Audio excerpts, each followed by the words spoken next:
what blockchain gives us is a universal capability where we can write data to the internet and come back tomorrow and we know the data hasn't changed. That is a fundamentally new component. That's the thing that it really adds value. We can use it in thousands of different ways, is the ability for the internet to store a fact.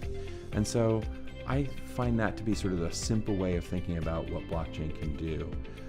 And then there's this whole new evolution of smart contracts where I can ask the internet to process a fact, and I know that a known set of inputs should always produce the same output.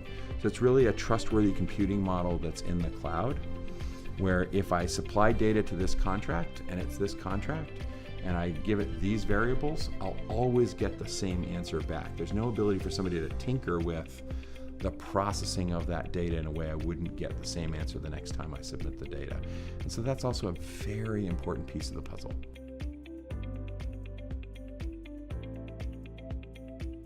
We're a company that helps people operate the blockchain. We're not necessarily a blockchain company per se. So we're a very important piece of the puzzle. We really help make the ecosystem deliver the value we're all hoping for, a simpler and safer experience. We help improve the quality of data that's on the chain. And we help you control and manage that multitude of infinite number of keys we're all going to have. Because today we think of it as kind of simple. It's like, oh, I've got a crypto wallet and I have $10 in my Bitcoin wallet. Well, in the future you might think of all of these keys from all of these different projects and all these different ways, everything from how do I store my crypto kitties to how do I protect my money to how do I log into all my services to how do my video cameras connect to my car, right? It's all going to be driven around keys, and how do we help make that process become invisible? So that's where our focus is. That's what we're working to deliver. That's what makes us different. There really aren't very many people who are trying to do the same thing that we're doing in this space. We're here to secure people's projects. We're not trying to build all the projects. We're not an identity provider. We provide the security for the identity.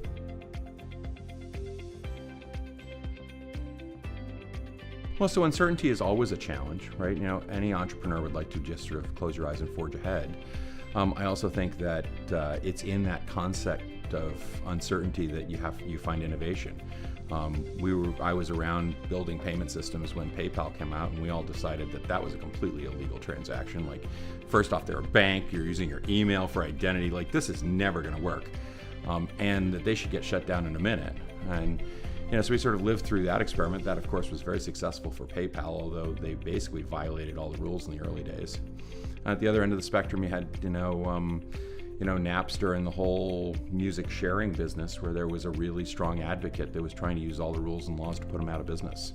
And at the end of the day, I don't think it reflected very well on Hollywood, et cetera, and they ended up really slowing down the industry's pace and probably losing control, as they have, of the recording and music industry, which has grown incredibly because of the digital environment.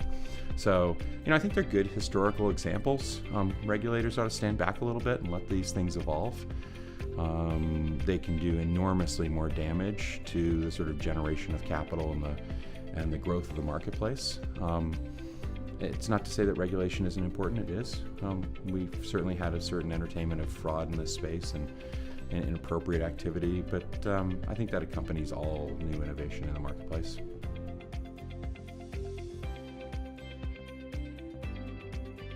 One of the great challenges we have on a blockchain is that while the data on the chain is immutable, and I think everybody in blockchain kind of understands that, it means the data can't change.